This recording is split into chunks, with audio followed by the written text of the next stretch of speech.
My mother would have known that she'd been deceived. She was failed not just by a rogue reporter, but by leaders at the BBC who looked the other way rather than asking the tough questions. What if I told you that just 13 words, 13 carefully chosen, cold, deliberate words were enough to shake the royal family right down to its bones? Not a speech, not a press conference, just 13 words that landed like a bomb and changed everything forever. And the terrifying part, those words weren't emotional, they weren't impulsive, they were planned. Those certain members have decided to get into bed with the devil, right? To rehabilitate their image. Yeah. But the moment that rehabilitation comes at the detriment of others, me, other members of my family, then that's where I draw the line. Picture this. Dawn breaks over Buckingham Palace. The marble floors gleam, chandeliers still glowing softly from the night before. But something feels wrong. The air is heavy. Staff move quietly, almost afraid of their own footsteps. Heads are down. No one is making eye contact. Phones buzz and stop. Whispered conversations cut short the moment someone else enters the room. Everyone feels it. Something enormous is coming, and then it drops. Effective immediately, the royal family will no longer engage with Meghan Markle in any capacity. No clarification. No gentle phrasing. No room to reinterpret a layer. Just a clean, brutal severing. And let's be very clear. This wasn't some palace PR intern typing recklessly. This came from Prince William himself, the future king. The man known for calm restraint, measured words, and decades of emotional control. He didn't just distance himself. He shut the door, locked it, and threw away the key. And here's what no one is saying out loud. This wasn't sudden. This wasn't reactive. This was inevitable, like watching a storm build for years and pretending the sky is still blue. William didn't wake up angry that morning. He woke up resolved. Think about it.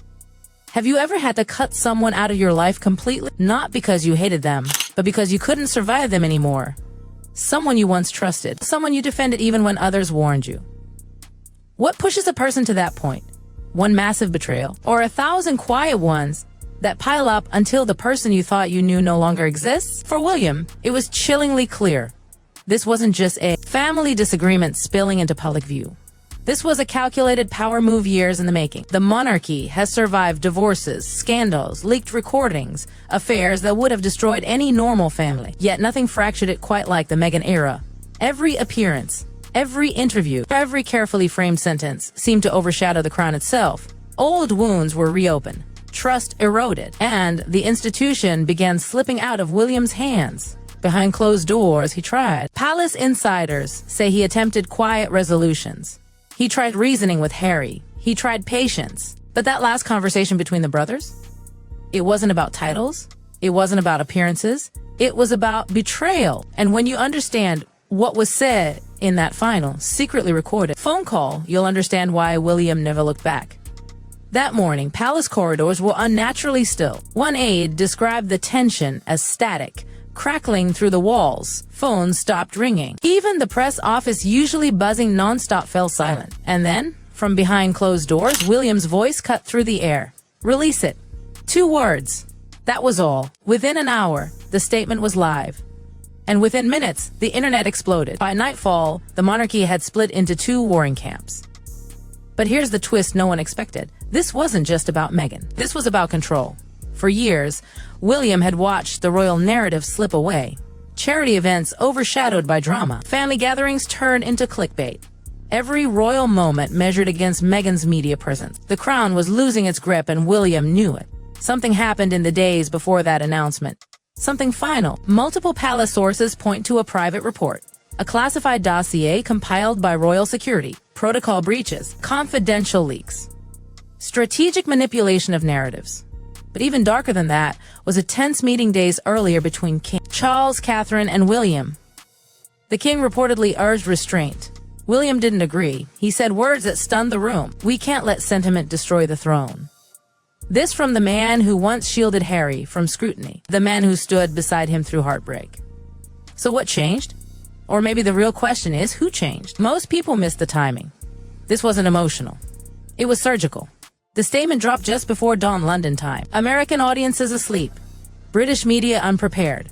A 6-hour window to control the narrative before Meghan's team could react. This wasn't communication. It was war. One insider described William the night before as eerily calm, not angry, not sad, already mourned, already moved on. And that's what makes it terrifying. Royal decisions rarely come from emotion, but when they do, they echo for generations. Here's the cost no one wants to talk about. William may have won control, but he may have lost his brother forever. Harry wasn't just blindsided. He was shattered. Friends say he hoped right up until the last moment that William would soften the blow. He didn't. The words were clinical. Final, no path back. Beneath that cold delivery was one unbreakable promise. Protect the crown, even if it breaks his brother's heart. And then came the rumors. A private recording, leaked texts, a heated exchange with a senior aide. Whatever it was, William was done, not out of hatred, out of exhaustion. One aide put it perfectly. You can only defend your family so many times before you start defending the institution instead. And that's when things got darker. Deep inside Buckingham Palace exists something most people never knew about. A classified internal record. Notes, emails, incident reports, observations. Nothing ever truly disappears in the palace, but this file was different. Quiet, sealed, forgotten until William ordered it reopened. Late one night, in a dim room at Clarence House, William faced the palace's senior private secretary. "Bring me the file," he said. The aide hesitated. "Sir, it was sealed under the Queen's orders." William didn't blink. "Then unseal it." By dawn, it sat on his desk. A thick red folder, confidential, level 5. At first, the breaches looked small, staff pressured, channels bypassed, unauthorized statements. But it didn't stop there. Direct contact with journalists. Private royal conversations appearing word for word in American magazine. Interviews timed for maximum impact. Every entry verified. Time-stamped. Signed. What disturbed William most wasn't the leaks. It was the pattern. This wasn't chaos.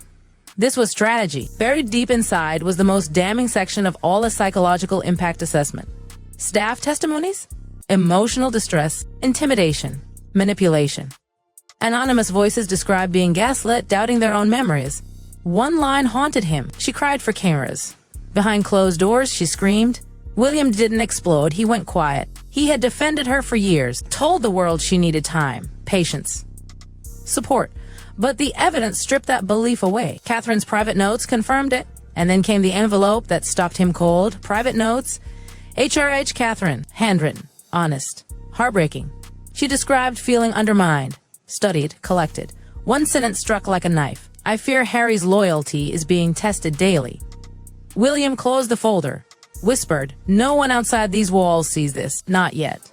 But secrets don't stay buried forever. Within days, whispers spread. Journalists circled. Headlines screamed about a secret royal file. Meghan's lawyers moved fast. Threats, warnings, defamation claims. But William released nothing. His silence became the loudest threat of all. And then came the phone call that ended everything. Early evening in California.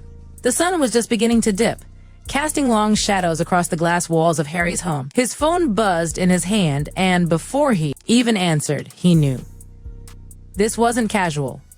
This wasn't brotherly. This was the call that would decide everything. "Whoa, what's going on?" Harry asked, his voice tight, already bracing.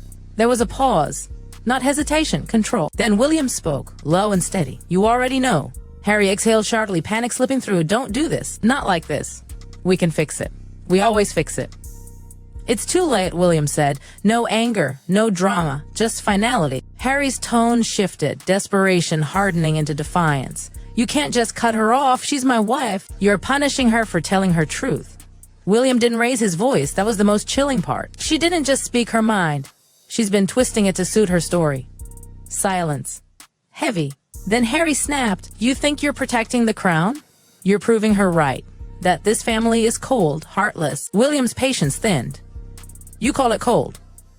I call it control. I won't let the institution collapse because of one woman's hunger for attention." That was the moment. The fracture. Harry's voice cracked. "You sound just like them. Like the people who destroyed Mom." For the first time, William faltered. "Just a breath. Don't you dare compare this to her. Mom was hunted. She never leaked state conversation. She never weaponized her pain." Across the ocean, something inside Harry shattered. "You've changed," he said quietly. "No," William replied. "Softer now?" "You have." That sentence hit harder than any shot ever could. Harry tried one last time. "Do you even remember what it's like? Being torn apart? You think you're safe, but they'll turn on you too." "I can handle that," William said. What I can't handle is the monarchy being dragged through the mud by its own blood. Harry scoffed bitterly. You think the monarchy's pure? You're just scared to admit it's broken. William didn't miss a beat. Then why are you still using the titles? That stopped him. Harry had no answer. You want privacy, but you sell your story. You want out, but keep one foot in. You can't have it both ways. Harry's breath shook. You chose her over us. William's voice dropped. She's the reason I'm doing this, because Mum would never have wanted this circus. That was it. Harry had nothing left. The silence stretched, thick and unforgiving, like the ghost of their mother standing between them. So that's it, Harry whispered. You're cutting her off for good? For good, William confirmed. There's no way back. Harry's voice broke completely. Then you're cutting me off too. William didn't answer. He didn't need to. Goodbye, Harry. The call ended. No slam. No rage. Just a soft click as William placed the phone down and stared at the family crest on his desk. Across the ocean, Harry stood frozen, phone still pressed to his ear. When Meghan walked in and rid his face instantly. He did it, she said. Harry nodded. It's over. She touched his arm gently. And just like that, the counterattack began. Within 24 hours, selective details of the call leaked. William painted as icy. Harry as devastated. The palace said nothing. Silence became strategy.